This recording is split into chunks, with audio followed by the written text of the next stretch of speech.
নমস্কার, আমি সৃজা মুখার্জি চলে এসেছি মোনালাভ আ লাইফ লং পজিটিভিটির ইউটিউব চ্যানেলের খুব জনপ্রিয় একটি অনুষ্ঠান তাহাদের কথা পর্ব ৫ নিয়ে।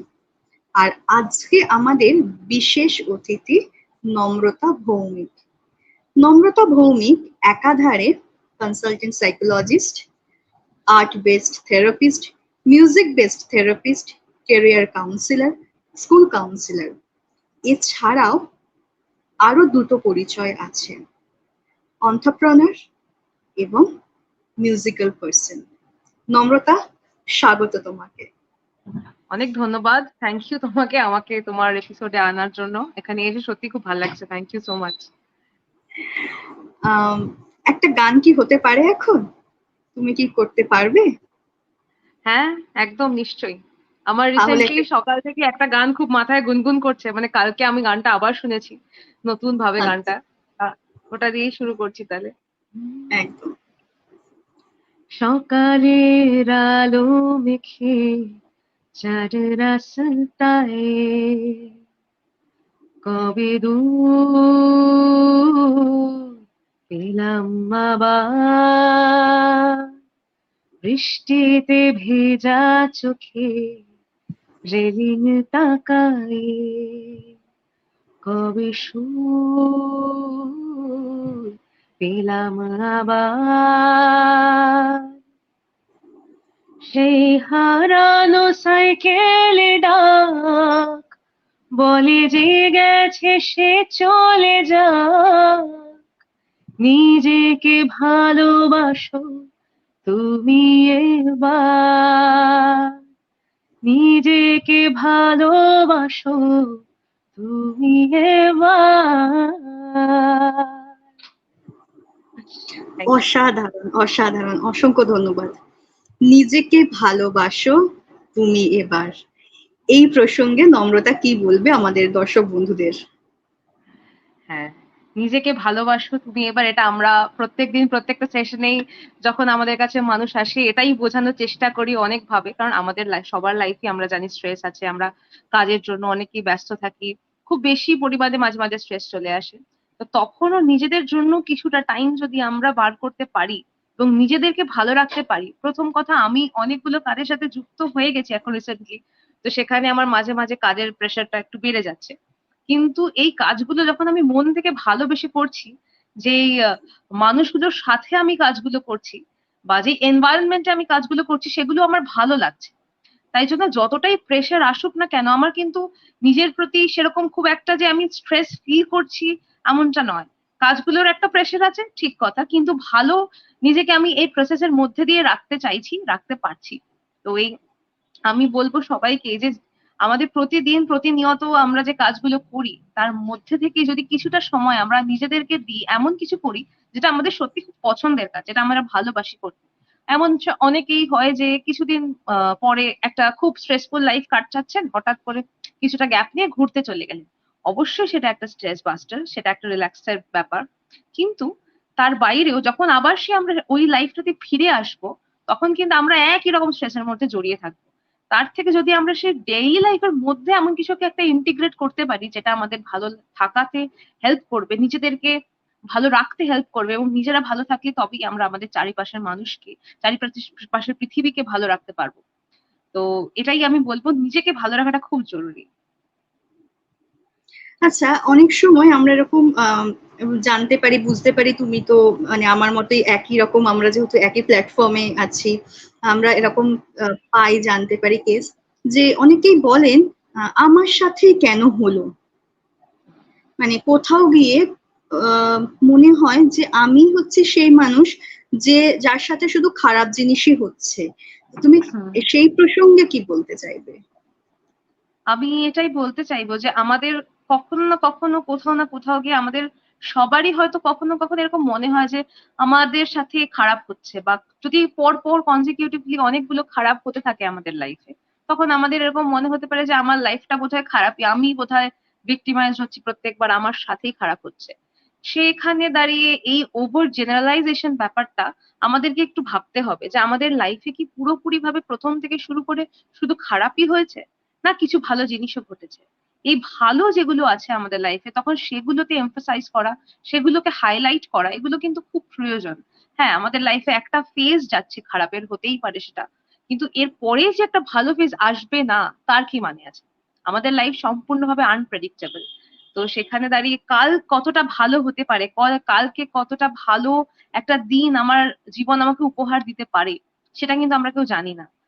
তো আজকের দিনটা হয়তো খারাপ, সেই খারাপের মধ্যে থেকেও আমরা কিছু শিখতে পারি, সেটাও আমাদের কাছে একটা লেসন। এই খারাপ শব্দটা না থাকলে হয়তো আমরা ভালোর মর্মটা বুঝতাম না। তো সেটাকে রেলিশ করার জন্য খারাপটা খুব প্রয়োজন আমাদের লাইফে। হ্যাঁ, অত্যাধিক খারাপ যদি পরপর হতে থাকে সেটা আমাদের মেন্টাল হেলথের জন্য, ফিজিক্যাল হেলথের জন্য, সব রকম ভাবে আমাদের জন্য অনেকটাই বেশি একটু বিধ্বস্ত করে ফেলে আমাদেরকে। কিন্তু তার মধ্যে থেকেও যদি আমরা সেই ভালোটা খুঁজে আনতে পারি যে আমরা কি লেসন পাচ্ছি এই খারাপের মধ্যে থেকে, তারপরে সেটা আমরা আমাদের পরবর্তী জীবনে প্রয়োগ করব আরো ভালো থাকার জন্য, আরো একটা সুন্দর জীবন কাটানোর জন্য।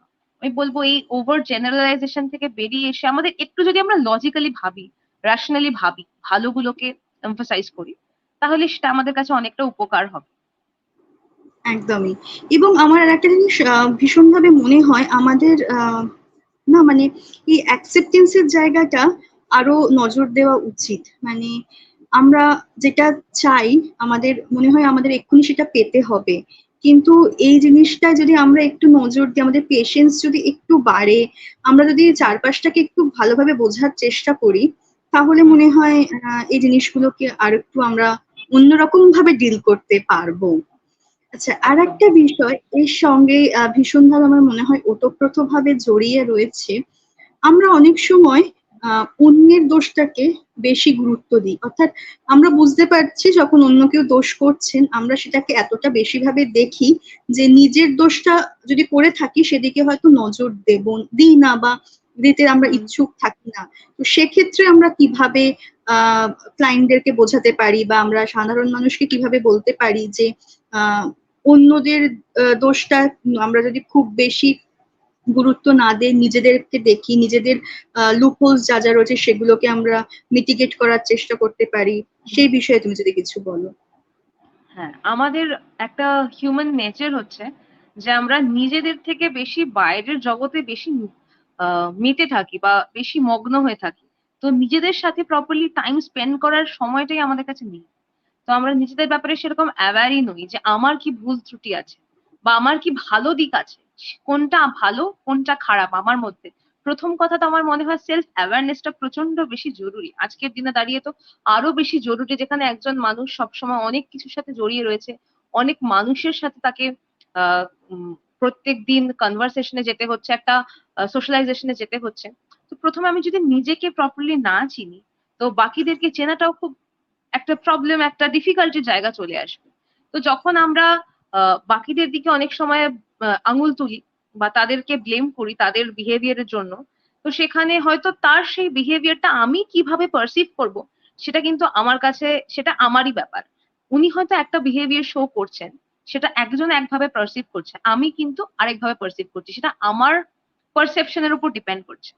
তো আমি যদি নিজেকে, নিজের লুপহোলস গুলোকে জানি বা নিজের স্ট্রেংথস গুলোকে জানি, আমি যদি নিজের ব্যাপারে কনফিডেন্ট হই যে আমি নিজেকে চিনি, নিজেকে জানি, এবং অন্য যে যাই ভুল করুক না কেন সেটাকে কোনো রকম ভাবে সামলাতে হয়তো আমি না পারলেও সেটাকে আমি মেনে নিতে পারবো। সেই মানুষটার যাই বিহেভিয়ার হয়ে থাকুক না কেন তার উপর আমার কোনো হাত নেই। We can only control our emotions, our behaviour. আর বাকি লোকেদের বিহেভিয়ার কন্ট্রোলটা আমার হাতে নেই। তো সেক্ষেত্রে আমরা যদি চেষ্টাও করি সেটা কিন্তু সম্ভব না। আমরা চেষ্টা করি তাকে অনেক সময়তেই কাউন্সিলিং করার, আমাদের যেটা কাজ যে কাউন্সিলিং করার, তাদের কিছুটা মেন্টাল সেট, কিছুটা তাদের পারসেপশনটাকে অন্য ভাবে একটু তাদের জীবনটাকে দেখতে পারে, তাদের পয়েন্ট অফ ভিউটা চেঞ্জ করার। কিন্তু সেটা একজন প্রফেশনাল যতটা ট্রেন্ড সে যেরকম ভাবে পারবে, প্রত্যেকদিন একটা সাধারণ মানুষ যে কিনা অতটা ট্রেন্ড নয় তার পক্ষে পারাটা কিন্তু ডিফিকাল্ট। আর যে কোনো প্রফেশনালও, যখন আমরা সাইকোলজিস্টরা কাজ করছি, আরেকটা মানুষ যদি চেঞ্জ হতে না চান আমরা কিন্তু তাকে চেঞ্জ করতে পারি না।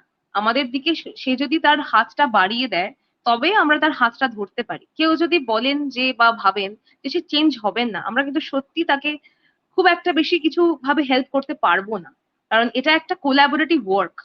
তো সেখানে দাঁড়িয়ে যখন একজন প্রফেশনাল সেই জায়গাতে অপারক, তো একজন নর্মাল হিউম্যান বিং যার কাছে সে ট্রেনিংটা নেই, সে বলতেই পারে যে তার মধ্যে আমি দোষ ত্রুটি খুঁজে পাচ্ছি, কিন্তু আফটার অল সেটা অ্যাকসেপ্ট করতে হবে, নিজেকে ভালো রাখতে হবে এবং সেই বিহেভিয়ারটা আমি চেঞ্জ করতে পারবো না সেটা আমাকে মেনে নিতে হবে। একদমই। এবং আরেকটা জিনিস না ভীষণ গুরুত্বপূর্ণ এক্ষেত্রে, যে মানে অন্যের দোষটা দেখছি, নিজেকে গুরুত্ব দিচ্ছি না, সেগুলো ঠিক। এবং তার সাথে সাথে যেভাবে তাদের মনের মধ্যে ওই যে অন্যরা ভুল করছে সেটাকে গুরুত্ব দিচ্ছি, নিজেকে গুরুত্ব কম দিচ্ছি, মানে নিজের ভুলটা গুরুত্ব কম দিচ্ছি, এবং সেটাকে নিয়ে এতটাই মগ্ন হয়ে যাচ্ছি, সেখানে কিন্তু একটা পারিবারিক একটা অশান্তির জায়গাও তৈরি হয়ে যাচ্ছে।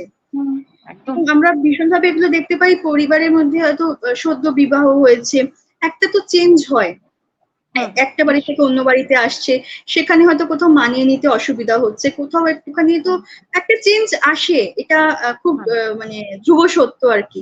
তো সেক্ষেত্রে যেমন পরিবার মানে একটা অ্যাকসেপ্টেন্সের সমস্যা হয়, বা সেখানে কেন এই মানুষটা এরকম করলো, আমি তো এরকম নই। আবার যে বাড়িতে যাচ্ছে সেই বাড়িরও হয়তো কেউ কেউ এই ধরনের জিনিসগুলো করে থাকেন। বা অনেক সময় কর্মক্ষেত্রে আমরা হয়তো যখন নতুন কোনো পজিশনে জয়েন করছি, কখনো কখনো পুরনোর সাথে তুলনা চলে আসে। তো এই কম্পেয়ার করাটাও তো ভীষণ একটা খারাপ জিনিস, মনের মধ্যে একটা অন্যরকম চাপের সৃষ্টি হয়, মানসিক ভাবে কখনো কখনো নানা রকমের প্রতিক্রিয়াও দেখা যায়। তো সেই বিষয়ে তুমি যদি কিছু বলো। হ্যাঁ, আমাদের কি আমরা এই যে এই লাইভ সেশন করছি বা তুমি যে আজকে এপিসোডটা করছো, যেগুলো আমরা যারা মেন্টাল হেলথ অ্যাডভোকেট, যারা অ্যাওয়ারনেস ছড়াতে চাইছি সমাজে, তাদের একটাই আমরা সবসময় বলে থাকি যে আমরা কম্পেয়ার করব না। প্রত্যেকটা মানুষ একজন ইউনিক ইন্ডিভিজুয়াল, তার মধ্যে তার নিজস্ব ক্যারেক্টারিস্টিক্স আছে, তার ইউনিক ক্যারেক্টারিস্টিক্স আছে তার মধ্যে। সেই ইন্ডিভিজুয়ালিটিটাকে আমাকে সম্মান করতে হবে, শ্রদ্ধা করতে হবে। আরেকজনের সাথে কম্পেয়ার করলে হয়তো দেখা যাবে যে একটা প্যারামিটারে সে হয়তো তার থেকে কম, কিন্তু আমরা যে প্যারামিটার গুলো মিস করে যাচ্ছি সেই প্যারামিটারে কিন্তু সে আবার তার থেকে ভালো। তো সেই একই প্যারামিটারে আমরা একই জায়গায় রেখে দুটো মানুষকে কখনোই জাজ করতে পারি না। মানে সেটা সম্ভবই না। একটা মানুষ, একটা রক্ত মাংসের মানুষ যার কিনা ইমোশনস আছে, তাকে আমরা একজন মানে আরেকজনের সাথে কম্পেয়ার করাটা খুব ডিফিকাল্ট, মানে সেটা হয় না। আর অনেক সময় দেখা যায় যে বাবা মা হোক বা বাচ্চাদের ক্ষেত্রে বাবা মারা অনেক সময় কম্পেয়ার করে ফেলে। বা তুমি যেরকম বললে যে নতুন কোনো এনভায়রনমেন্টে, সেটা একটা নতুন বাড়ি চেঞ্জ হওয়া হোক বা কোনো অফিস চেঞ্জ হওয়া হোক, তো সেখানে দাঁড়িয়ে কম্প্যারিজন চলে আসে। কিন্তু সেটা আমাদেরকে অনেকটা হ্যান্ডেল করতে হবে। আর এখন মেন্টাল হেলথ অ্যাওয়ারনেসটা এতটা বেশি দরকার, মানে সেটা সবার মধ্যেই আমাদের সেই অ্যাওয়ারনেসটা ছড়িয়ে দিতে হবে যে বেসিক্যালি যখন কেউ কম্পেয়ার করছে, তখন আরেকজনের প্রতি যে এফেক্টটা তৈরি হচ্ছে, যে সে কতটা হীনমন্যতায় ভুগতে পারে, তার মধ্যে কিছু একটা sense of inadequacy, sense of insecurity এগুলো তৈরি হচ্ছে, সেগুলোর খেয়াল আমাকে রাখতে হবে। আমাকে মনে রাখতে হবে যে তার যে এই প্রতিক্রিয়াগুলো তৈরি হচ্ছে এবং তার ফলে সে যে রেসপন্সটা করবে বা সে যে রিয়াক্টটা করবে, সেটাও কিন্তু তখন আমাকে টলারেট করতে হবে। কারণ একদিক থেকে আমি সমস্ত বান ছুড়ে গেলাম, অন্যদিকের মানুষটা প্রতিক্রিয়াহীন ভাবে বসে থাকবে এমনটা নয়। তারও কোনো সময় একটা প্রতিক্রিয়া আসবে, সেটাও আমাকে টলারেট করতে হবে। এই সমস্ত সেটা আমার মেন্টাল পিসকে হ্যাম্পার করতে পারে। আবার অনেক সময় এটাও হয় যে মানুষ নিজস্ব ইনসিকিউরিটি থেকে অন্যকে জাজ করে বেশি। সে কিন্তু জানে যে আমি সেই মানুষটা ভালো, সেই মানুষটার মধ্যে সেরকম কোনো ভুল ত্রুটি সে হয়তো খুঁজে পাচ্ছে না, কিন্তু তাকে নিজেকে মনে হচ্ছে যে সেই মানুষটার তুলনায় আমি হয়তো একটু কম, আমি হয়তো একটু ইনফিরিয়ার, সে নিজে এমনটা ফিল করছে। তখন তার ইগো ডিফেন্স হিসেবে সে এটাকে কাজে লাগায় যে তার ভুল ত্রুটিগুলোকে আমি খুঁজে বার করি, তাহলে হয়তো আমার ভালোত্বটাকে আমি আর একটু ভালো করে জাহির করতে পারবো, নিজেকে আর একটু বড় করে দেখাতে পারবো। এই সম্পূর্ণটা এক একজনের আহ প্রত্যেকটা ইন্ডিভিজুয়ালের জন্য ডিফারেন্ট ডিফারেন্ট পার্সপেক্টিভ থেকে মানুষ এটা করে থাকে। আর সে আমাদের বিহেভিয়ার গুলো ডিপেন্ড করা উচিত। একদমই, খুব সুন্দর করে বোঝালে। আমরা যখন কম্পারিজনের কথায় মানে এলাম, সেক্ষেত্রে এবার যদি আমরা একটু ছাত্রছাত্রীদের কথায় আসি, বাবা মায়ের অনেক সময় কম্পেয়ার করে থাকেন, একটা তো ইম্প্যাক্ট তাদের মধ্যে পড়ে। এবং যদি তারা ওই অ্যাডোলেসেন্স পিরিয়ডে যায়, তখন তো অ্যাডোলেসেন্স পিরিয়ডে যে চেঞ্জেস গুলো তাদের ফিজিক্যালি, সোশ্যালি, ইমোশনালি, সাইকোলজিক্যালি হচ্ছে, তার সাথে সাথে এবং সেটাতে একটা আলাদা ফ্যাক্টর হিসেবে কাজ করে, তাদের বিহেভিয়ারাল ইস্যুস অনেক সময় দেখা যায়, একটা চেঞ্জেস দেখা যায়। তো সেক্ষেত্রে তুমি যদি কিছু বলো। এবং আর একটা গুরুত্বপূর্ণ বিষয়, যেহেতু তুমি কেরিয়ার কাউন্সিলর, তো এক্ষেত্রে তুমি তাদেরকে কি সাজেশন দেবে? এই অ্যাডোলেসেন্স টাইমটাই এমন যেখানে কিনা সম্পূর্ণভাবে একটা ইমোশনাল টার্ময়েল চলতে থাকে, কারণ আমরা জানি এই সময়টাতে হরমোনাল চেঞ্জেস কাজ করে খুব বেশি, এবং এই সময়টি আমাদের লাইফে সব থেকে একটা ইম্পর্টেন্ট সময় একাডেমিক্স এর দিক থেকে দেখতে গেলে। তখনই আমাদের ক্লাস 10 এর এক্সাম থাকে, তখনই আমাদের 12 এর এক্সাম থাকে, যারা নিট দিচ্ছে বা যারা কোনো কম্পিটিটিভ এক্সামের জন্য বসছে, যে কোনো জয়েন্ট এন্ট্রান্স হতে পারে, এনিথিং, সেগুলো তাদের লাইফে ঠিক তখনই চলে আসে। এবং তাদের অ্যাডোলেসেন্সদের মাইন্ডসেটটা এমন থাকে যে তাদের এতটা হরমোনাল চেঞ্জেস হতে থাকে, তাদের পক্ষে ওই মোমেন্টে দাঁড়িয়ে অবশ্যই ব্যতিক্রম আছে, কিন্তু ম্যাক্সিমাম বাচ্চাদের ক্ষেত্রেই দেখা যায় কোনো একটা প্রপার ডিসিশন নিতে তাদের একটু অসুবিধা হয়। তারা আইডেন্টিটি ক্রাইসিস তৈরি হয় সেই মুহূর্তে। তখন কিন্তু প্যারেন্টস এর একটা বড় মেজর রোল প্লে করে তাদের লাইফে, যে তারা কিভাবে সেই বাচ্চাটি প্যারেন্টিং করছে, তারা কিভাবে সেই বাচ্চাটিকে সাপোর্ট করছে। তার যে একটা মেন্টাল টার্ময়েল সবসময় তারা ফেস করছে, যে সবসময় একটা আইডেন্টিটি ক্রাইসিস এর মধ্যে দিয়ে একটা স্ট্রেস, সবসময় তারা একটা স্ট্রেসের মধ্যে দিয়ে যাচ্ছে, একটা পিয়ার প্রেশার কাজ করছে, বিভিন্ন ধরনের প্রেশার কাজ করছে, একটা সোসাইটাল জাজমেন্ট, যে আমি যদি ভালো পারফর্ম না করি আমার আশেপাশের লোকেরা আমাকে কি বলবে, বা তার জন্য যদি আমার বাড়ির লোকেদের ফেস লস হয়, বা আমি এমন কোনো কাজ করে ফেললাম যেটা যেটা কিন্তু আমার করতে ভালো লাগলো কিন্তু সোসাইটিতে সেটা অ্যাকসেপ্টেড নয়, এবং সেজন্য আমার বাবা মাকে বা আমার বাড়ির লোকেদেরকে অনেক সময় ফেস লসের সম্মুখীন হতে পারে, বা এম্বারাসমেন্টের সম্মুখীন হতে হতে পারে। তো এই কারণে বাচ্চাদের মধ্যে অনেক সময় অনেক রকম প্রবলেম চলতে থাকে। আর কেরিয়ার তো ওটা সব থেকে একটা important part of the life ওই মোমেন্টে দাঁড়িয়ে। তো আমি প্রত্যেককেই প্রত্যেক বাবা মা যারা কিনা যাদের অ্যাডোলেসেন্স চিলড্রেন আছে, বা যেই অ্যাডোলেসেন্টরা হয়তো এই ভিডিওটি দেখছে, আমি তাদেরকে বলবো কেরিয়ার কাউন্সিলিং এর সম্পর্কে অনেকেরই একটা রিসেন্টলি আমি যেটা ফেস করেছি, একটা নোশন কাজ করছে যে কেরিয়ার কাউন্সিলিং করা উচিত না। সবারই হয়তো একই রকম কেরিয়ার কাউন্সিলিং এ লোকেরা বলে, কিন্তু এটা কিন্তু একটা খুব সিস্টেমেটিক অ্যান্ড সায়েন্টিফিক একটা প্রসেস, যেখানে প্রত্যেকটা ইন্ডিভিজুয়ালের আলাদা আলাদা করে অ্যাসেসমেন্ট করা হয়। প্রথম কথা তো একটা পার্সোনালিটি অ্যাসেসমেন্ট, যেটা সব থেকে বেশি জরুরি। তারপর আইকিউ অ্যাসেসমেন্ট, তারপর অ্যাপটিটিউড অ্যাসেসমেন্ট। এই প্রত্যেকটা অ্যাসেসমেন্টের পরে তারপরে গিয়ে আমরা বলতে পারি যে কোন মানুষের জন্য কোনটা বেশি ইম্পর্টেন্ট। আমরা যদি ধরে নিই একাডেমিক্যালি একটা বাচ্চা সায়েন্সে খুব ভালো পারফর্ম করছে, কিন্তু সে সে খুব ভালো অনায়াসে ক্লাস 11-12 সায়েন্স স্ট্রিমটাও সিলেক্ট করে নিল, এবং সে বড় হয়ে ডাক্তার হতে চায়, বা আমি ফর দ্য টাইমিং ধরে নিলাম সে বড় হয়ে ডাক্তার হতে চায়। কিন্তু তার পার্সোনালিটি এমনটাই যে সে খুব উইক ভেতর থেকে, সে হয়তো ব্লাড দেখলে প্রচন্ড ভয় পায়, বা যে কোনো রকম মানুষের সাথে ডিল করতে, বা এমন কিছু অ্যাপটিটিউড বা এমন কিছু স্কিলস যেগুলো লাগে, বা তার মোটর ফাংশনিং, যখন কেউ একজন সার্জন হতে চায় তখন তার মোটর ফাংশনিং প্রচন্ড ভালো হতে হয়, তবেই সে সার্জন হতে পারবে। তো আইকিউ লেভেলে সে হতে পারে একজন একজন কম্পিটেন্ট অ্যাসপিরেন্ট, যে কিনা মেডিকেলে জয়েন করে খুব ভালো একজন ডক্টর হতে পারে বলে সম্ভাব্য আমরা ভাবছি, কিন্তু তার পার্সোনালিটি এমনটাই বা তার মোটর ফাংশনিং এমনটাই, অন্য স্কিলস গুলো এমনটাই, যেটা কিন্তু সেটাকে সাপোর্ট করছে না। তো কেরিয়ার কাউন্সেলিং বেসিক্যালি সেটাই, যেখানে আমরা প্রত্যেকটা প্যারামিটার, পার্সোনালিটি, ভোকেশনাল পার্সোনালিটি, তারপরে অ্যাপটিটিউড, প্রত্যেকটাকে আমরা কোলাবোরেট করি, এবং সেই কোরিলেশনের দ্বারাই আমরা বলে দিই কোনটা।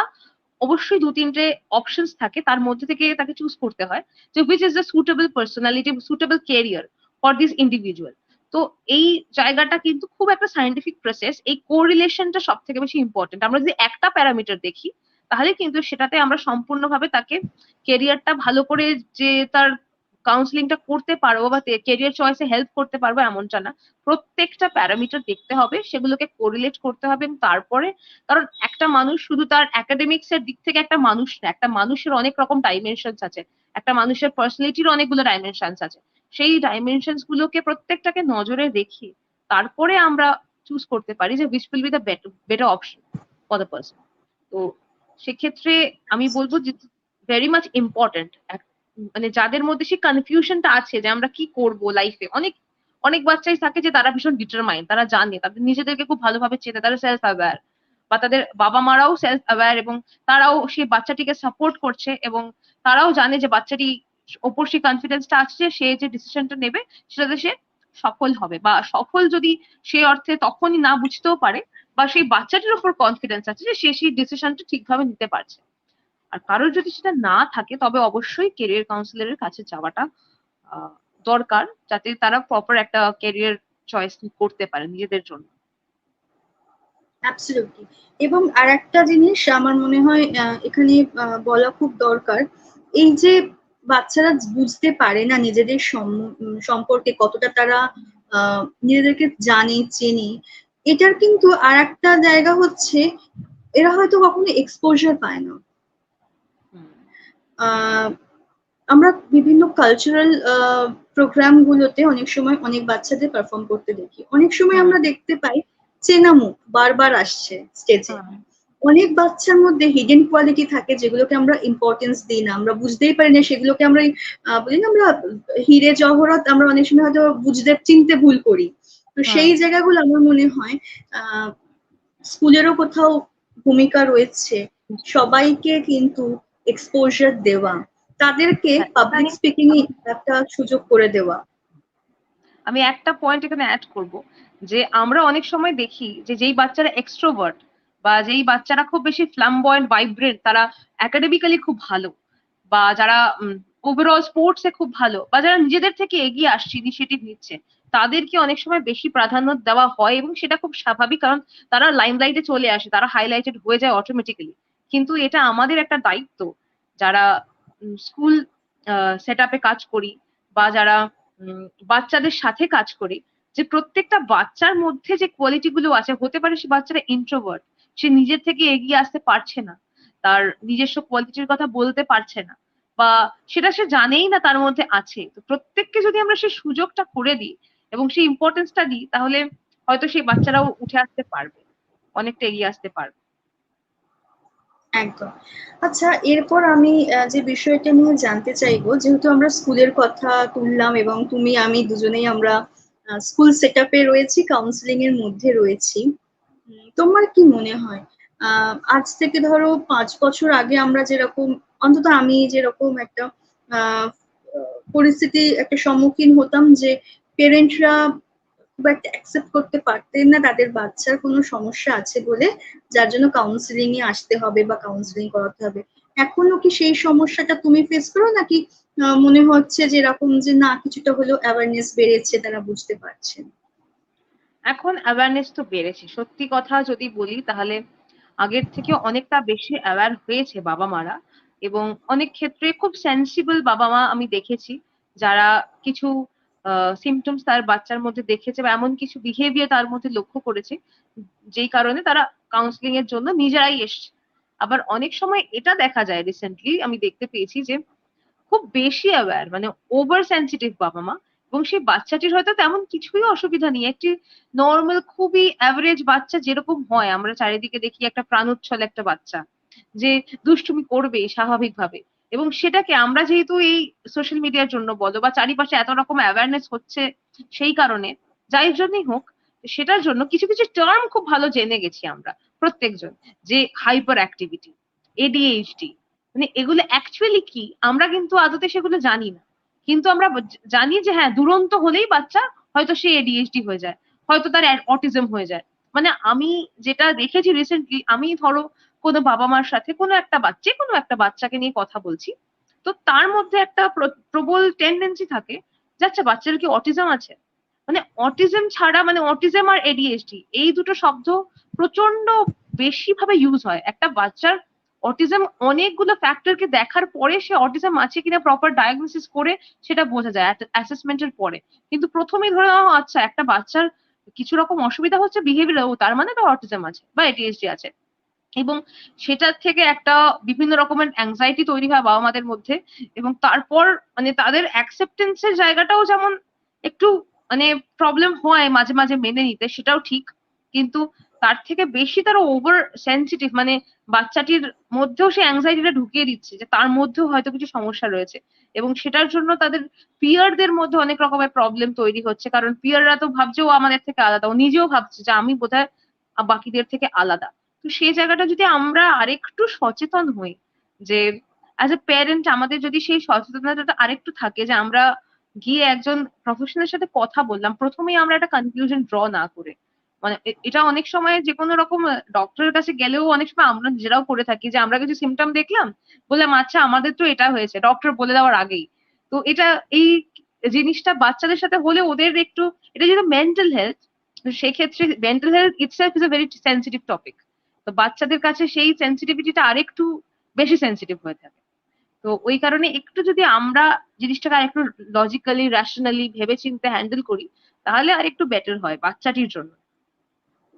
এবং আর একটা জিনিস আমি ইদানিং খুব দেখছি, অনেক কারণ থাকে, উল্টো লেখা মানে ডিসলেক্সিয়া নয়। হুম, একদম। তার জন্য অনেক ফ্যাক্টরস কাজ করে। উল্টো হুম, লিখছে যখন আমরা দেখতে পাচ্ছি, সেটা ভীষণ, মানে উল্টো লেখা মানে এটা ডিসলেক্সিক ফিচার্স তো রয়েছে।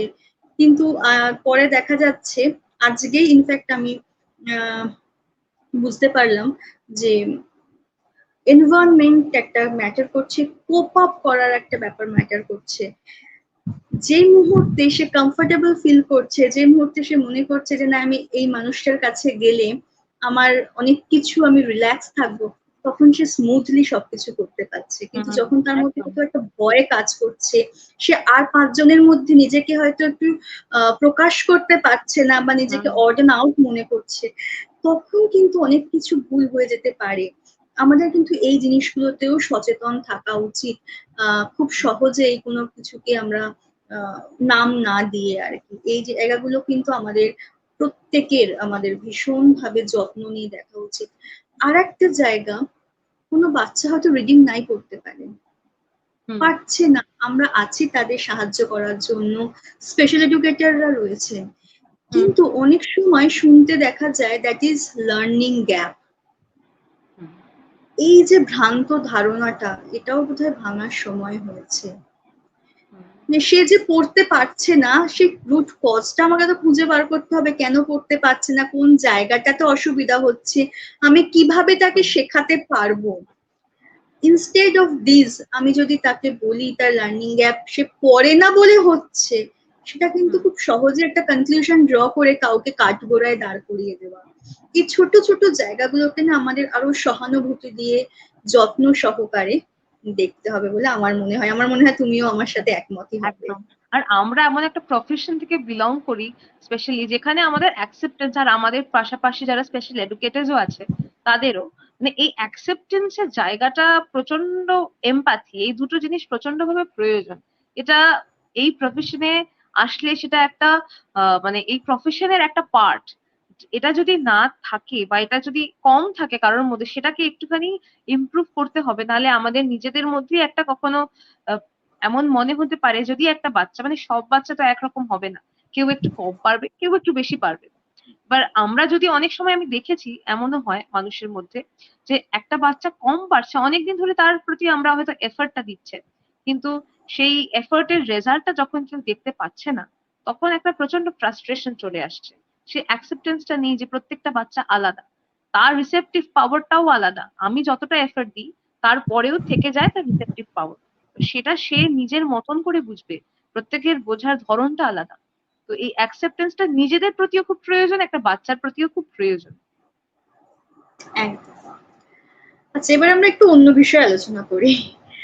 সেটা হচ্ছে, মানুষের একটা ভ্রান্ত ধারণা আছে, সাইকোলজিস্টদের মন খারাপ হতে পারে না, সাইকোলজিস্টরা কাঁদতে পারে না, কষ্ট পেতে পারে না।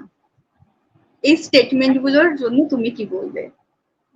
সাইকোলজিস্টরা আফটার অল, এটা একটা প্রফেশন সাইকোলজিস্ট, সেটা আমাদের, কিন্তু আফটার অল দিনের শেষে আমরা একজন রক্ত মাংসের মানুষ। তো যে কোনো মানুষ, তার এই বেসিক হিউম্যান ইমোশনস গুলো থাকে। আমরা যখন জন্মাই আমরা এই ইমোশনস গুলো নিয়েই জন্মাই, রাগ, দুঃখ, কষ্ট, আনন্দ, এগুলো বেসিক হিউম্যান ইমোশনস। তো আমরা আফটার অল তো মানুষ। তো মানুষের থেকে বেশি নই, অনেক সময় আমাদেরকে সাইকোলজিস্টদেরকে একটু কম মানুষ হিসেবেও দেখা হয়, যে না ওরা তো পজিটিভ থাকবেই, থাকতেই হবে ওদেরকে পজিটিভ না।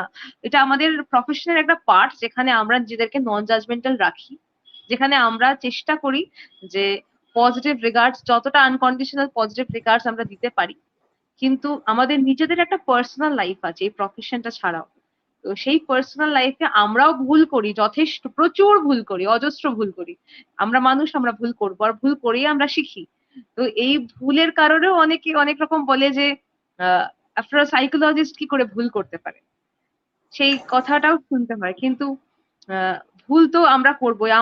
আমি যদি আমার পার্সোনালি বলি নিজের, আমার আমি অনেক কম সোশ্যালাইজ করতে পারতাম আগে মানুষের সাথে, কিন্তু এখন সেটার উপর আমি অনেকটা বেশি কাজ করেছি। অনেকটা বেশি নিজের কমফর্ট জোন থেকে বেরিয়ে এসে আমি মানুষের সাথে কথা বলি, এবং সেখানে আমি সোশ্যালাইজেশন স্কিল আমার আগের থেকে আমি ইমপ্রুভ করেছি। কিন্তু সেখানে আমি বলবো না কখনোই যে আমি ভীষণ ভালো সোশ্যালাইজেশন স্কিল, না, আমার খুব ভালো নয় সোশ্যালাইজেশন স্কিল, আমি ইন্ট্রোভার্ট। কিন্তু তা বলে আমি সাইকোলজি ফিল্ডে দাঁড়িয়ে সেখানে সেটাকে আমি কখনোই আমার প্রফেশনের সাথে গোলাবো না। আমি একজন ইন্ডিভিজুয়াল, আমার সেই ইন্ডিভিজুয়ালের প্রত্যেকটা আলাদা আলাদা ক্যারেক্টারিস্টিক্স থাকবে।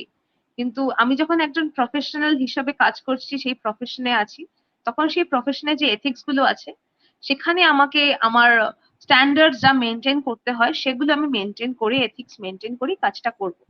কিন্তু আফটার অল মানুষ তো মানুষই থাকবে, তার ভুল ঠিক সব নিয়েই সে মানুষ। একদমই তাই। আমাদেরও কষ্ট পাওয়ার মতো পরিস্থিতি তৈরি হয় জীবনে, আবার হয়। আমরাও চোখের জল ফেলি। হ্যাঁ, হয়তো এরকম হয় যে আমরা নিজেরা খুব তাড়াতাড়ি সেই পরিস্থিতি থেকে নিজেদেরকে ওভারকাম করতে পারি, কারণ আমরা কিভাবে হ্যাঁ, কি নিজেদের ইমোশনস কন্ট্রোল করতে হবে, ম্যানেজ করতে হবে, আমরা হয়তো আর পাঁচজনের থেকে হয়তো একটু বেশি বুঝে একটু বেটার থাকি, বুঝতে পারি। যেহেতু আমাদের পেশাটাই এটা।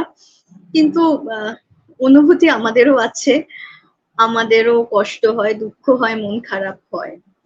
আচ্ছা, মন খারাপ হলে বা নম্রতা যখন মনে হয়, নম্রতার যদি এরকম যদি মনে হয় যে ঠিক আমার মতো করে দিন যাচ্ছে না, তাহলে নম্রতা কি করে? তাহলে প্রথমেই যেটা করে যে নম্রতা প্রথমে তার মাকে বা তার বরকে ফোন করে সে কথাটা বলবে, যে তার কি সমস্যা হয়েছে দিনে। সেটা যতক্ষণ না বলবে তার মনটা খারাপ খারাপই থাকবে। বলে ফেললে অনেকটাই হালকা লাগে, তখন মনে হয় যে আমি অর্ধেকটা যেটা প্রেশার ফিল করছিলাম সেটা রিল্যাক্স হয়ে গেছে। তো এই কাজটা তো একদম। প্রথমে আমি করি। এবং তারপরে যেটা আমি করি সেটা হচ্ছে আমি কবিতা লিখতে ভালোবাসি। সেই কবিতাটা যখন আমি লিখি সেটাতেও আমার অনেকটা ক্যাথারসিস হয়, এবং মিউজিকের সাথেও আমি জড়িয়ে আছি, সেখানেও আমার ক্যাথারসিস হচ্ছে। এবং এই আর একটা কাপ অফ কফি, এইটা যদি আমি পেয়ে যাই, তাহলে আমার গোটা দিনটা মানে যতই খারাপ যাক না কেন, দিনের শেষে দিনটা মনে হয় বাহ ভালোই ছিল, খুব একটা খারাপ ছিল না, সেটাকে আমি আমার কোপিং মেকানিজমস দিয়ে অনেকটাই ডিল করতে পেরেছি প্রপারলি। দর্শক বন্ধুরা, আপনারা কিন্তু বুঝতেই পারছেন আমি যে প্রশ্নটা করেছিলাম, আমি হয়তো নম্রতাকে জিজ্ঞাসা করেছি, কিন্তু বিষয়টা আপনাদের জন্য প্রযোজ্য। খুব কথা বলার প্রয়োজন হয়। আমরা না যখন একটু মন খারাপ থাকে, আমাদের মনে হয় যে ভালো লাগছে না, আমরাও নিজেদেরকে না একটু সরিয়ে রাখার চেষ্টা করি, দূরে রাখার চেষ্টা করি। আমাদের কথা বলতে হবে, কাছের মানুষদের সাথে কথা বলতে হবে যারা আমার মনের কথাটা বুঝবে। এরকম নয় যাদেরকে আমি মনের কথা বলতে গেলাম তারা আমার মনের অবস্থা পরিপ্রেক্ষিতে হাসি ঠাট্টা মজা করবে। এবং যারা আমাকে ইতিবাচক একটা পরিস্থিতি, ইতিবাচক একটা মানসিকতা দিতে পারবে, আমি তাদের সাথেই কথা বলার চেষ্টা একদম। করব। আর তার সাথে সাথে যেটা আমার করতে ভালো লাগে, যেমন নম্রতা বলল ওর গান গাইতে ভালো লাগে, ওর লেখালেখি করতে ভালো লাগে, এরকম যার যেটা আপনাদের ভালো লাগে আপনারা সেটা অবশ্যই করবেন। দেখবেন আপনাদেরও কিন্তু ভালো লাগা আস্তে আস্তে তৈরি হবে। আচ্ছা নম্রতা, এই গান ভালো লাগা থেকে কি শব্দকল্পদ্রুম? শব্দকল্পদ্রুম একটা আহ, এটা আমার ব্রেন চাইল্ড নয় একদমই। এটা আচ্ছা। একটা ব্র্যান্ড যেটা কিনা আহ, একজন দাদা আছেন তিনি তৈরি করেছিলেন, তারই ব্রেন চাইল্ড। এবং সেখানে আমি অ্যাজ আ মেম্বার কিছুদিন হয়েছে সেখানে আমি জয়েন করেছি, এবং তারপর থেকে সেই জিনিসটাকে ইমপ্লিমেন্টেশন ফর্মে এসছে। আগে শুধু সেটা একটা থট প্রসেসের মধ্যে ছিল, এবং সেটা এখন একটা ইমপ্লিমেন্টেশনের প্রসেসে এসছে। এবং সেখানে আমি একজন ভোকালিস্ট। তো সেখানে আমরা বেসিক্যালি নিজেদের ফিলোসফি গুলো খুঁজতে চেষ্টা করি। আমাদের সেরকম ভাবে আমরা খুব একটা যে এখনই প্রফেশনালি পারফর্ম করছি এমন না, আমরা নিজেদেরকে প্রিপেয়ার করছি এখন পারফরমেন্সের জন্য। তো আমরা বেসিক্যালি যেটা আমাদের ফিলোসফি ব্যান্ডটার, সেটা হচ্ছে আমরা প্রত্যেকটা গানের আলাদা আলাদা একটা জার্নি আছে, একটা মিনিং আছে। সেই জার্নিটার মিনিংটাকে খুঁজতে চেষ্টা করি। তার সাথে সাথে কিভাবে সেই গানটাকে প্রডিউস করা যায় সেটার কথা ভাবি, এবং তার সাথে কি কি মিউজিক্যাল অ্যারেঞ্জমেন্ট হলে সেই মুডটা গানের প্রপার, বা কিভাবে আমরা সেই মিনিংটাকে আরো বেশি মিনিংফুল করতে পারি। এবং সেটা শুধুমাত্র গানেই আটকে থাকবে এমন না, তার সাথে অনেক রকমের কবিতা অ্যাড হতে পারে, বা নাটক অ্যাড হতে পারে, বা ডান্স ফর্ম অ্যাড হতে পারে, বিভিন্ন রকমের আর্ট ফর্মস অ্যাড হতে পারে, যদি সেটা সেই ফিলোসফিটা বা সেই গানটা বা সেই মিউজিকটা ডিমান্ড করে। তা আমরা ওভারঅল একটা হোলিস্টিক অ্যাপ্রোচ হিসেবে চেষ্টা করছি অ্যাটলিস্ট, যেটা আমাদের মোটো, যে আমরা একটা পুরো গোটা একটা আর্ট সৃষ্টি করব, সেখানে সব রকম আর্ট ফর্ম থাকতে পারে, মিউজিকটা অবশ্যই সেখানে প্রধান। আচ্ছা, কিন্তু নম্রতাকে তো দেখা যায় বিভিন্ন অনুষ্ঠানেও গান গাইতে। হ্যাঁ, সেটা তো একটা ছোট থেকে, একদমই ছোট থেকে 5 বছর বয়স থেকে আমার গান শেখা শুরু। তারপর থেকে অনেক জায়গায় প্রোগ্রাম করেছি আমি। সত্যি দেবাশিস দেবের কাছে সত্য থেকে গান শিখেছি। তারপরে অনেক জায়গাতে প্রোগ্রাম করার সুযোগ এসছে তারই হাত ধরে। তারপরে আমি আস্তে আস্তে নিজের ইন্ডিভিজুয়ালি প্রোগ্রাম করি। কিছু আমার একটা ব্যান্ড ছিল আগে, মঞ্জিরা নামে, সেটা ফিমেল ব্যান্ড ছিল। সেটা মানে কিছুদিন 2-3 বছর পরে সেটা আবার আমরা সেটা বিচ্ছেদ হয়ে যায়, সে ব্যান্ডটার ঠিকভাবে আমরা চালিয়ে উঠতে পারি না, কারণ আমরা তখন ক্যারিয়ারের দিকে বেশি ফোকাস করছিলাম। তো সেই কারণে সবার নিজেদের পার্সোনাল লাইফের গুলো প্রায়োরিটিজ এর জন্য চেঞ্জ হয়ে যায়।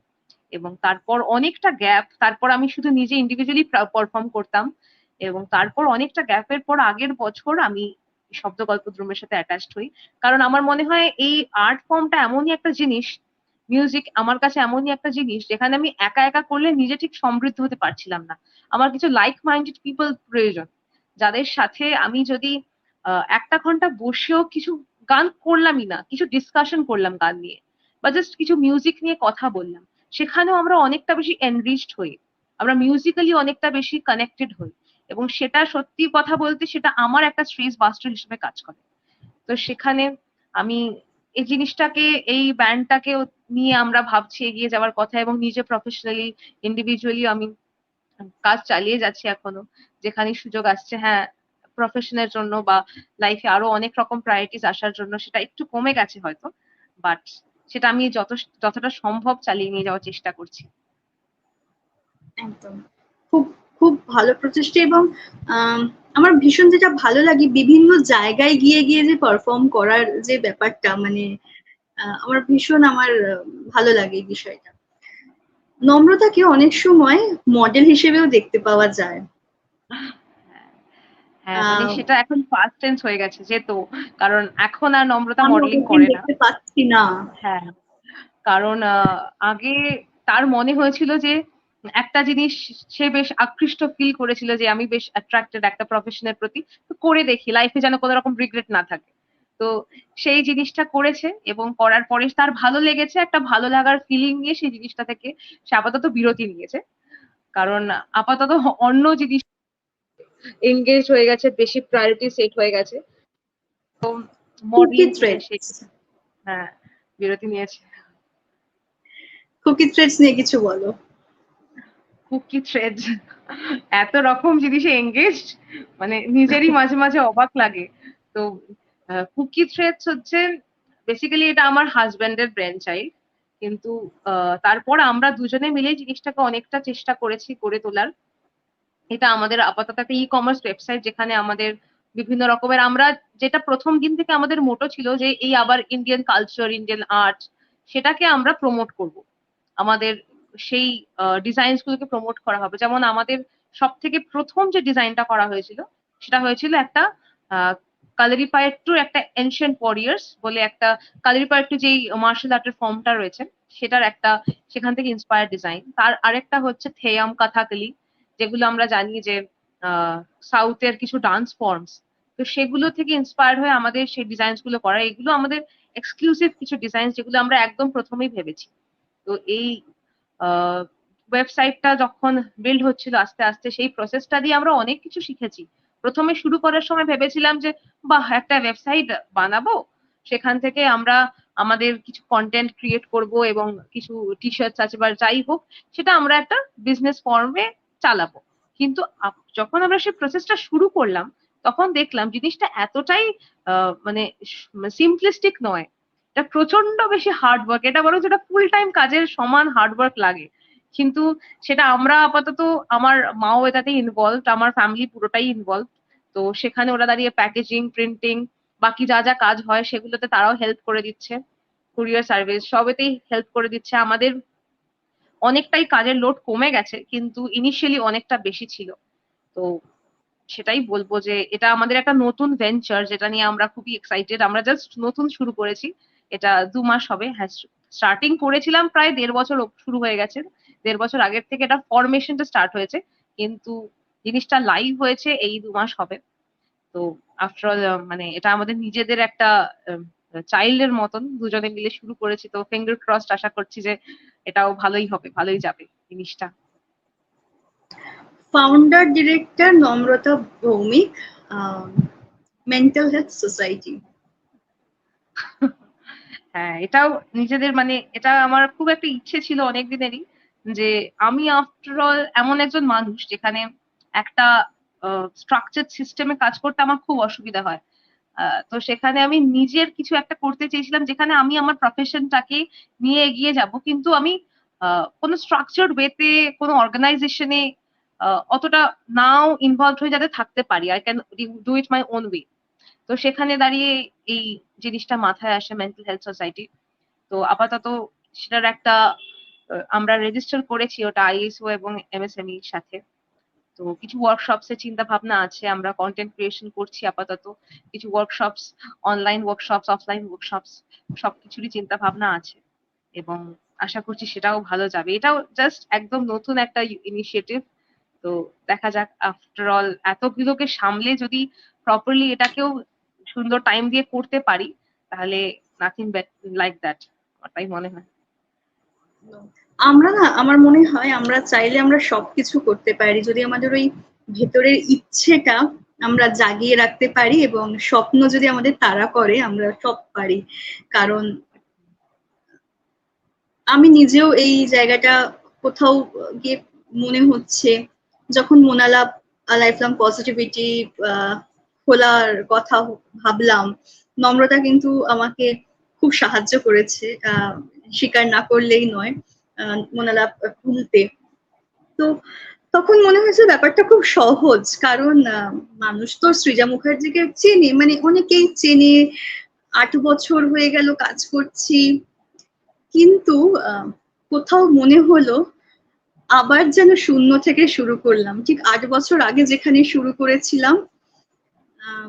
2 মাস হয়ে গেল মোনালাপের বয়স, এখনো মনে হচ্ছে আমি ওই একদম নতুন একজন, যে সদ্য কর্মজীবনে ঢুকেছি, সদ্য হাতে খড়ি হচ্ছে এরকম একটা বিষয়ে। কারণ খুব কঠিন, কারণ আমাদের চারপাশে অনেক কম্পিটিশন রয়েছে। হিসেব মতো দেখতে গেলে আমরা দুজনেই কিন্তু একই রকম ভাবে কাজ করছি। তো তুমিও বোঝো যে কম্পিটিশন ভীষণ রয়েছে, এবং সেখানে টিকে থাকার যে লড়াইটা, মানে সেটা তো সাংঘাতিক একটা চাপের। এই চাপটাকে কিভাবে সামলাও? আমার এই জন্যই এই মেন্টাল হেলথ সোসাইটিটা ফর্ম করা, যে আমাদের আমরা অনেক সময় দেখি, আমার অনেক বন্ধুরাও আছে এরকম, যে যারা কিনা মাস্টার্স কমপ্লিট করেছে সাইকোলজিতে, কিন্তু তারা অনেক সময়তেই সেরকম অপরচুনিটি পাচ্ছে না। তো আমি এই ইনিশিয়েটিভটা যে নিয়েছি, যাতে আমরা সবাইকে নিয়ে একসাথে এগিয়ে যেতে পারি। হ্যাঁ, এটা একটা আলাদা একটা চাপ, যে নতুন করে যখন আমরা একটা জিনিস ফর্ম করছি, একদম ফাউন্ডেশন থেকে আমাদের কাজটা একদম গ্রাউন্ড লেভেল থেকে শুরু হয়। তো সেখানে আমরা যখন কোনো অর্গানাইজেশনে যুক্ত হই, তখন আমাদেরকে সেই প্রেশারটা নিতে হয় না, শুধু আমাদের কাজটা করলেই হয়। কিন্তু এখানে শুধুমাত্র আমাদের কোনো বেসিক কোনো রোল নেই, স্পেসিফিক রোল নেই যে আমাকে শুধু এই কাজটাই করতে হবে, আমাদের সবটাই দেখতে হয়।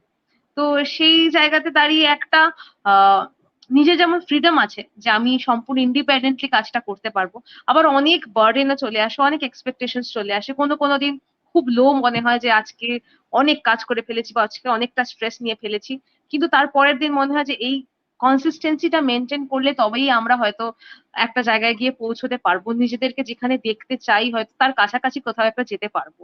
আর তোমার যে অর্গানাইজেশন আছে মোনালাভ, আমাদের অ্যাকচুয়ালি মেন্টাল হেলথ ফিল্ডটাই এমন যেখানে আমরা একে অপরের সাথে কোলাবোরেট করে একে অপরকে আঁকড়ে ধরেই আরো এগিয়ে যেতে পারবো, যাদের মধ্যে সেই এটা একটা হেলদি কম্পিটিশন থাকাও জরুরি। মানে কম্পিটিশন যদি বা বলি, তার সাথে একটা কোলাবোরেটিভ মাইন্ডসেট, কোঅপারেটিভ মাইন্ডসেট সেটা থাকাটা খুব প্রয়োজন।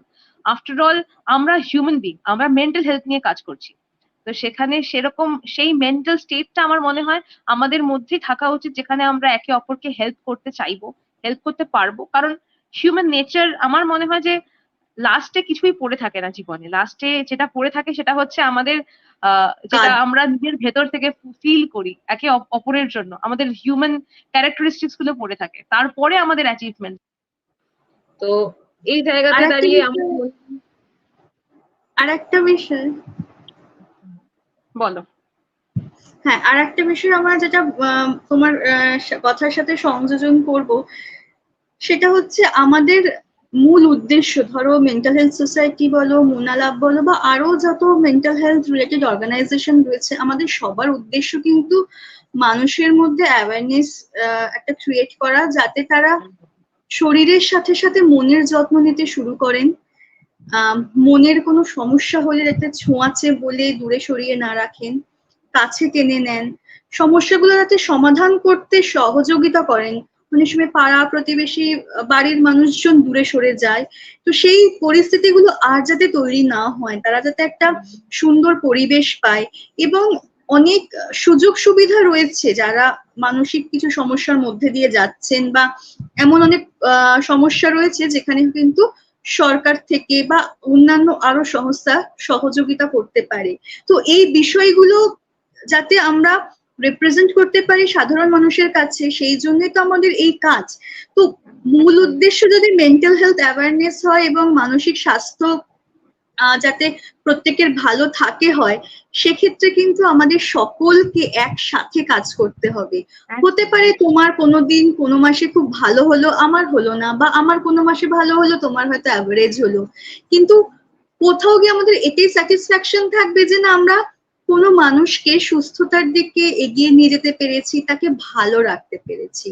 এটা ভীষণ গুরুত্বপূর্ণ। আর যখন এই জিনিসটা আমাদের জীবন থেকে চলে যাবে, যদি আমাদের মধ্যে এরম মানসিকতার তৈরি হয়ে যায় যে বিজনেস কাইন্ড অফ, এটা আমরা বিজনেসের জায়গায় রয়েছি, কারণ যখন আমরা এখানে কোনো একটা মানিটারি ট্রানজাকশন হচ্ছে, এটা তো অবশ্যই বিজনেস। কিন্তু যখন আমাদের মধ্যে, আমার মনে হয়, বিজনেস মাইন্ড বেশি যদি কাজ করে ফেলে, তখন বোধহয় আমাদের মূল উদ্দেশ্যটা কোথাও সরে যাবে আর কি। তো সেই জায়গায় আমার মনে হয় সেখান থেকে আমরা সেই এফোর্টের একটা ভ্যালু এক্সপেক্ট করি মানুষের কাছ থেকে। যখন আমাদের কাছে অনেকে আসে ফ্রি সেশনস এর জন্য, হ্যাঁ আমরা ফ্রি সেশনস করি, কিন্তু প্রত্যেকটা সেশনস ফ্রি করাটা সম্ভব হয় না, কারণ আমাদের টাইমের একটা ভ্যালু আছে, আমাদের এফোর্টের একটা ভ্যালু আছে, আর আমাদের মেন্টাল ওয়ার্ক করতে হয় অনেকটা, সেটার একটা ভ্যালু আছে। তো সেটা আমরা একটা ভ্যালুটা আমরা একটা প্রাইস বা একটা রেমিউনারেশন হিসেবে নিচ্ছি, কিন্তু তা বলে আমাদের অবজেক্টিভটাকে যে আমরা একদমই পিওরলি বিজনেস পার্সপেক্টিভে দেখছি এমনটা নয়। তো সেখানে আমাদের সবারই মেইন অবজেক্টিভ হচ্ছে আমরা যেন নিজেদের যে ভাব আছে, নিজেদের যে পার্সপেক্টিভ আছে, সেটা সবার মধ্যে ছড়িয়ে দিতে পারি, বাকিদেরকে অ্যাওয়্যার করতে পারি, কিছু কন্ট্রিবিউট করতে পারি সোসাইটির জন্য লিস্ট। একদমই তাই। কারণ যখনই আমাদের এই ভ্যালু জিনিসটা মন থেকে চলে যাবে, তখনই আমরা কোথাও না মেশিন হয়ে যাব। আর তখন আমরা হয়তো আমাদের যেটা মানে ইনপুট দেওয়ার কথা ছিল অ্যাজ আ সাইকোলজিস্ট হিসেবে, সেই জায়গাটাও বোধহয় কোথাও খামতি দেখা দিতে পারে আমার মনে হয়। তো এই জায়গাগুলো ভীষণ গুরুত্বপূর্ণ। আর একটা জিনিস যেটা বলে ফ্রি সেশন, অবশ্যই দেখো, আমরা এই যে ধরো লাইভ করছি, সেটা ফেসবুক লাইভ হোক, ইউটিউবে হোক, আমরা এই যে বিভিন্ন জায়গায় লাইভ গুলো করছি, বিভিন্ন বিষয়ে আলোচনা করছি, এটাও তো এক ধরনের অ্যাওয়ারনেস তৈরি করা। এটাও কিন্তু এক ধরনের ফ্রি একটা কি বলবো, ফ্রি অ্যাওয়ারনেসই বলা যেতে পারে, মানে ফ্রিতেই তো হচ্ছে। কারণ অন্যান্য সময় অনেক ক্ষেত্রে দেখা যায় আমরা অনেক সময় প্রত্যেক মাসেই প্রায় বিভিন্ন জায়গায় গিয়ে এই বক্তব্যগুলোই পেশ করি, তার বিনিময়ে আমরা হয়তো একটা রেমুনারেশন নিয়ে থাকি। কিন্তু আমরা যখন আমাদের অর্গানাইজেশনের জন্য এই কথাগুলো বলছি, তখন তো আমরা এটা সম্পূর্ণ একটা বিনামূল্যে সবাইকে দেওয়ার চেষ্টা করছি। তো এটাও মানুষদের বুঝতে হবে যে কখনো কখনো আমাদের দিকেও একটু হাত বাড়িয়ে দেওয়া উচিত, দরকার রয়েছে, নইলে আমরাও বোধহয় সাস্টেন করতে পারবো না, আমাদেরও সাস্টেনের দরকার, তো সেই জন্য আমরা আপনাদেরও সত্যি বললাম তো, সহযোগিতা। আমরাও আফটার অল একজন মানুষ, সবাই মানুষ।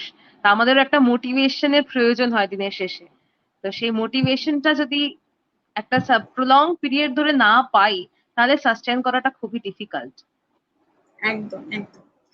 আচ্ছা নম্রতা, এবার আমার খুব জানতে ইচ্ছা করছে, এই যে জার্নি, এর মধ্যে এরকম কি কোনো পরিস্থিতি জীবনে কখনো এসেছে যে মনে হয়েছে যে আহ একটা সমস্যা জীবনে তৈরি হয়েছিল, বা ভীষণ একটা কঠিন একটা পরিস্থিতি গেছে, বা অনেক স্ট্রাগল করতে হয়েছে, এরকম কি কখনো মনে হয়েছে? আমি বলবো আমি সেদিক থেকে খুব লাকি। কারণ আমাকে খুব যে স্ট্রাগল করতে হয়েছে লাইফে এমনটা নয়। কিন্তু হ্যাঁ, আমার কলেজ লাইফে আমার কিছু স্ট্রাগল আছে। তো সেইখান থেকে আমার মনে হয় আমার রেজিলিয়েন্স পাওয়ারটা আমি সেটা বোস্ট করছি না কোনো রকম ভাবেই, কিন্তু আমার এটা সেলফ অ্যাওয়ারনেস থেকে আমি বলছি যে আমি খুব রেজিলিয়েন্ট একজন মানুষ। সেখানে আমি খুব তাড়াতাড়ি ভেঙে পড়ি না, যে কোনো প্রতিকূল কন্ডিশনই আসুক না কেন আমার লাইফে। সেটা আমার বাড়িতে যে কোনো প্রতিকূল কন্ডিশন হতে পারে, আমার কেরিয়ারে হতে পারে, মেডিকেল এমার্জেন্সিস হতে পারে। তো সেখানে দাঁড়িয়ে আমি খুব তাড়াতাড়ি ভেঙে পড়ি না। আমার যেটা মেন ক্যারেক্টারিস্টিক সেটা হচ্ছে আমি খুব বেশি সলিউশন ফোকাস। আমার জীবনে যখনই কোনো রকম স্ট্রাগল আসে, টার্ময়েল হয় যে কোনো কিছু, তখন আমি প্রথম যে কাজটা করি সেটা হচ্ছে আমি তার সলিউশনটা খুঁজে বার করার চেষ্টা করি এবং সেটার স্টেপটা নিই। অনেক সময় এটা হয় যে আমরা সলিউশন খুঁজছি কিন্তু স্টেপ নিতে পারছি না, কিন্তু আমি সঙ্গে সঙ্গে স্টেপটা নেওয়ার চেষ্টা করি যাতে আমি ওই প্রবলেমটা থেকে বেরিয়ে আসতে পারি। তো আমার কোপিং মেকানিজমটা মোটামুটি বেশ ভালোই। তো সেখানে দাঁড়িয়ে আমি বলতে পারি যে স্ট্রাগল যদি এসেও থাকে, খুব খুব কিছু আমাকে এফেক্ট করতে পারেনি। কিন্তু তারপরেও আমি লাকি, যে ফরচুনেট যে আমাকে খুব বেশি স্ট্রাগল করতে হয়নি। আমি এটার জন্য ফরচুনেট যে আমার কাছে একদম এত সুন্দর একটা ফ্যামিলি আছে। আমার ফ্যামিলি প্রচন্ড বেশি সাপোর্টিভ, যেখানে মানে আমার আহ, দুটো বাড়ি এখন, তো দুটো বাড়ির লোকই প্রচন্ড বেশি সাপোর্টিভ। তো খুব বেশি স্ট্রাগল আমার লাইফে নেই, আপাতত তো নেই। যে কাজগুলো করছি, এতগুলো কাজে ইনভলভ হতে পারছি, এঙ্গেজ হতে পারছি, তার কারণও আমার ফ্যামিলি। তারা যদি না থাকতো আমার পাশে, তাহলেও হয়তো এতটা মসৃণ ভাবে জিনিসটাকে আমি এগিয়ে নিয়ে যেতে পারতাম না। একদম একদম। আহ শেষে আমরা এরকম ভাবেই বলতে পারি যে কোথাও গিয়ে আমরা সফল বোধহয় আমাদের মনের জোরে এবং আমাদের পরিবারের সহযোগিতায়, তাদের আহ যে মনের জোর দেওয়া আমাদের, সেগুলো ভীষণ গুরুত্বপূর্ণ। অর্থাৎ আমরা যাই করি না কেন, আমরা যাই বলি না কেন, আমরা যেমন আপনাদেরকে বলি যে সবাইকে নিয়ে খুব ভালো থাকবেন, আহ সবার সাথে কথা বলুন, পরিবারের কাছের মানুষজনদের সাথে, বা নিজের যা সমস্যা আছে শেয়ার করুন। আমরাও বোধহয় সেই প্রসেসেই যাই নিত্যদিন, এবং সেই জায়গা থেকে আমরাও ভালো থাকার চেষ্টা করি। আমরা ভালো আছি, এটা না বিশ্বাস করতে হবে, আমি ভালো আছি। আমি যদি সবসময় বলি আমি ভালো নেই, তাহলে তো আমি ভালো থাকবো না। আমি যেটা বলবো সেটাই কিন্তু আমার জীবনে রিফ্লেক্ট হবে। তাই আমরা ভালো আছি, আমি ভালো আছি, আমি সবাইকে ভালো রাখার চেষ্টা করি। এইভাবে যদি আমরা ভাবতে পারি, এইভাবে যদি আমরা চলতে পারি, আমরা নিশ্চয়ই ভালো থাকবো। অন্য মানুষজনদেরকেও খুব খুব ভালো রাখার চেষ্টা করব। নম্রতা, অসংখ্য ধন্যবাদ এতক্ষণ তোমাকেও সময় অনেক দেওয়ার জন্য, ধন্যবাদ। তোমার এই ব্যস্ত সময় থেকে। আহ আশা করি আবার তোমাকে পাবো, এবং নিশ্চয়ই। মোনালা আর মেন্টাল হেলথ সোসাইটি নিশ্চয়ই একসাথে কাজ করবে, একদম এই করবে, আশা রাখবো। একদম করবে, নিশ্চয়ই করবে। থ্যাংক ইউ সো মাচ তোমাকেও সৃজাদি, আজকে আমাকে এপিসোডে ডাকার জন্য। খুব ভালো লাগলো এপিসোডে এসে তোমার সাথে এতগুলো কথা শেয়ার করে। Thank you so much. আমি ভীষণ আপ্লুত, কারণ আহ নম্রতাকে অনেক দিন হয়ে গেল চিনি, বেশ মিষ্টি মধুর সম্পর্ক। এবং আজকে এখানে অনেকক্ষণ ধরে আমি তুমি তুমি করে কথা বলছি, আমার এবার তুই করে বলতেই হবে, খুব নইলে অস্বস্তি হচ্ছে। তো খুব শিগগিরই নিশ্চয়ই অন্য কোনো কাজ নিয়ে আমরা আসছি। ততক্ষণ আপনারা ভালো থাকুন, সুস্থ থাকুন, সবাইকে নিয়ে ভীষণ ভীষণ ভালো থাকুন। আর এই উত্তপ্ত পরিস্থিতিতে, অর্থাৎ প্রচন্ড গরমের মধ্যে নিজেদেরকে যেভাবে ভালো রাখা যায় সেভাবে ভালো রাখার চেষ্টা করুন। অযথা বাড়ির বাইরে বেরোবেন না, আর যদিও বা বেরোতে হয় তাহলে জল খান। নিজেদেরকে যতটা পারবেন ছাওয়ার মধ্যে রাখার চেষ্টা করুন, ছাতা ব্যবহার করুন। আর ভালো থাকুন, ভালো থাকাটাই ভীষণ দরকার। এই বলে আজকের অনুষ্ঠান শেষ করছি। নম্রতা, অসংখ্য ধন্যবাদ। তোমাকেও থ্যাংক ইউ। নমস্কার।